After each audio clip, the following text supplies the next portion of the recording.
បាទស្វាគមន៍មកវីដេអូថ្មីបាទនេះជា trip ដែលខ្ញុំទៅមណ្ឌលគិរីបាទជិះម៉ូតូទៅម្នាក់ឯងហើយពីមុនធ្លាប់ទៅដែរប៉ុន្តែទៅតាម tour ឥឡូវនេះយើងទៅម្នាក់ឯងហើយចង់មើលថាផ្លូវវាមិនដែរអញ្ចឹងណាដោយសារនេះផ្លូវឆ្ងាយប្រហែលជា370គីឡូបាទពីភ្នំពេញទៅមណ្ឌលគិរីបាទអញ្ចឹងយើងទៅគេងនៅមណ្ឌលគិរីមួយយប់ហើយយើងទៅរតនគិរីមកយប់ទៀតហើយមកយើងជិះពីរតនគិរីមកវិញអញ្ចឹងណា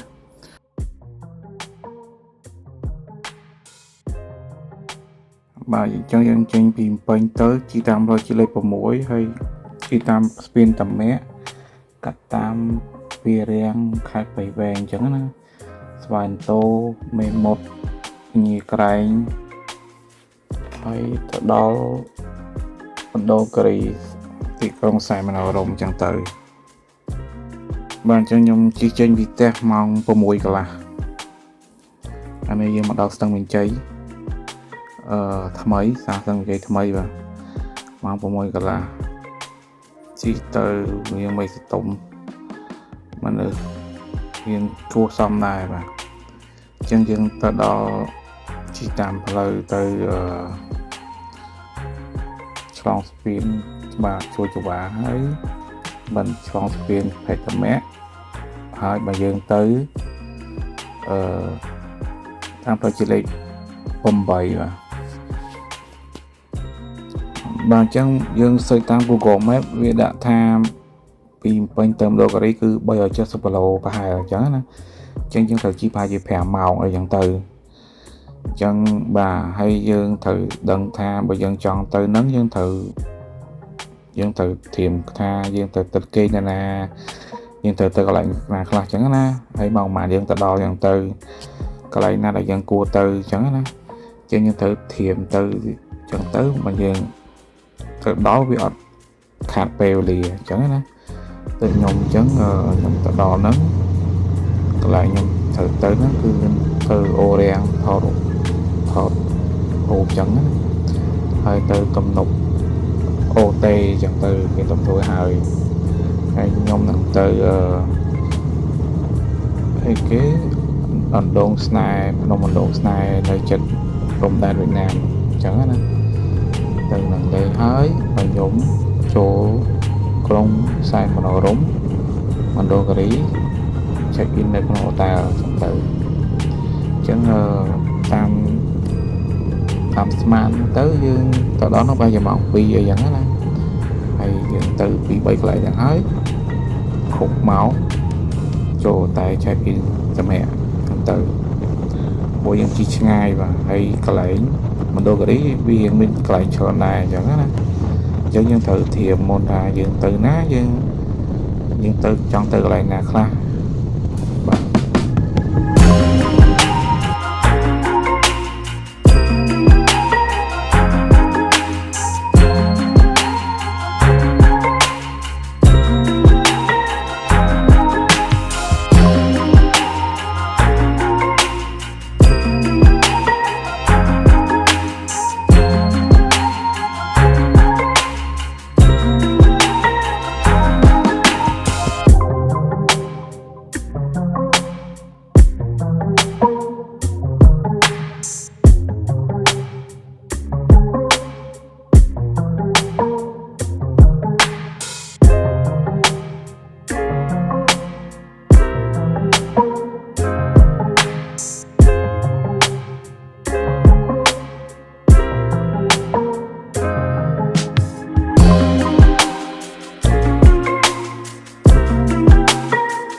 បាទនេះយើងមកដល់អន្លង់ជ្រៃបាទអញ្ចឹងអន្លង់ជ្រៃហ្នឹងខ្ញុំជិះមកខ្ញុំឆ្ងល់ជុំមិនសិតតែមានចិនច្រើនណាស់ក៏ប៉ុន្តែអន្លង់ជ្រៃហ្នឹងគឺនៅចិត្តព្រំដែនវៀតណាមអញ្ចឹងគេសង់កាស៊ីណូកាអីនៅនឹងច្រើនអញ្ចឹងណាអញ្ចឹងគឺនៅចិត្តព្រំដែនវៀតណាមពេលហ្នឹងបើមានចិនច្រើនណាស់អញ្ចឹងទៅខ្លាយដែរបាទយើងអត់ដែរជិះមកអញ្ចឹងណាហើយទស្សនភាពតាមផ្លូវក៏ខ្លាយដែរព្រោះយើងអត់ដែរជិះតាមផ្លូវហ្នឹងអានេះយើងមកដល់ផ្លូវពញាក្រែងហើយមេមត់នេះយើងជិះចូលចកាត្រេនគេអញ្ចឹងណាមានចកាត្រេនតាកាំងអីយ៉ាងទៅយើងជិះចូលមើលចកាត្រេនមកផ្លែហើយក៏ទិញត្រេនទុកពុកពេលថ្ងៃ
បាទឥឡូវយើងមកដល់ភ្លើងបែកពីធ្នូបាទភ្លើងបែកពីធ្នូដែលមានអីគេសំណាក់ហូបពីធ្នូនៅនឹងអញ្ចឹងណាអញ្ចឹងក៏យើងបានទៅថតរូបលេងនៅនឹងដែរបន្ទាប់ពីថតរូបហើយយើងក៏ទៅហូបបាយថ្ងៃហើយក៏យើងបន្តដំណើរទៅទៀតដំណើរទៅគ្រីហ្ម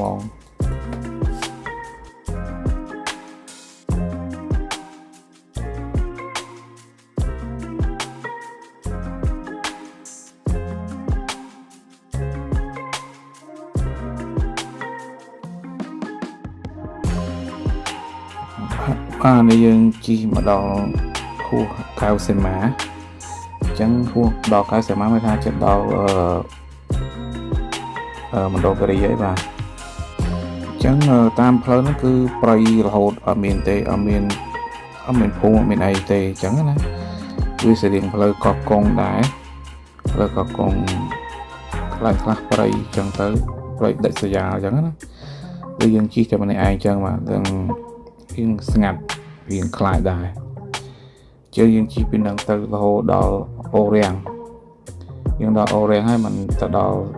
ទីក្រុងសែនមនោរម្យខេមរៈគិរីនៅទេសភាពតាមផ្លូវសត្វព្រៃអញ្ចឹងណាបាទហើយផ្លូវគ្រាន់បើផ្លូវស្អាតបាទ បាទ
ដល់អូរាំងហើយអានេះផ្លូវបត់ចូលអូរាំងកន្លែងមានវាស្មៅខ្ចីដូចនៅក្នុងផ្សារអញ្ចឹងណាអានេះខ្ញុំជិះទៅហ្នឹងជិះខុសផ្លូវទៀតបាទជិះខុសផ្លូវ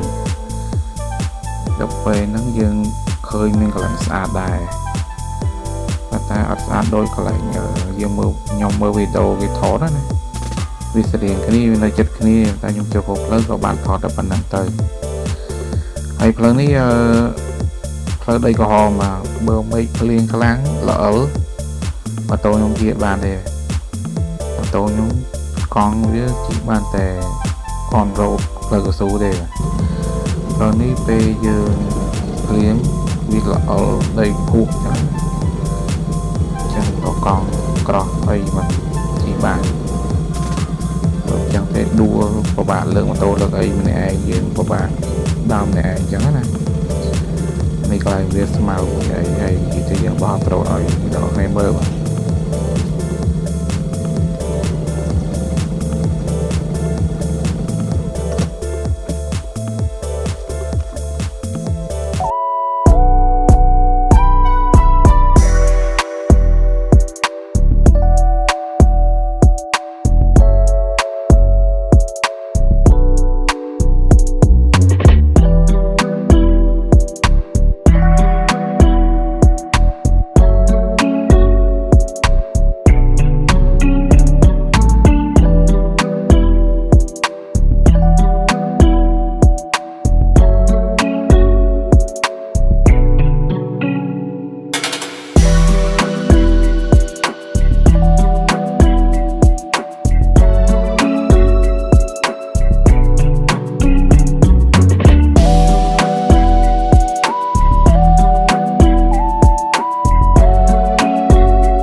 ្ទាប់ពីយើងលេងត្រូនហើយបោះត្រូនហើយយើងបន្តដំណើរទៅតំណទឹកអូតេតំធ្វើថ្មីហើយយើងទៅបោះត្រូននៅនឹងដែរចឹងចាំមើលដល់គ្នាឥឡូវមកម៉ោង 2 កន្លះ 7:03 អញ្ចឹងហើយយើងតទៅយើងនឹងទៅបណ្ដូស្នេហ៍ទៀតមក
បាទឡើយយើងមកដល់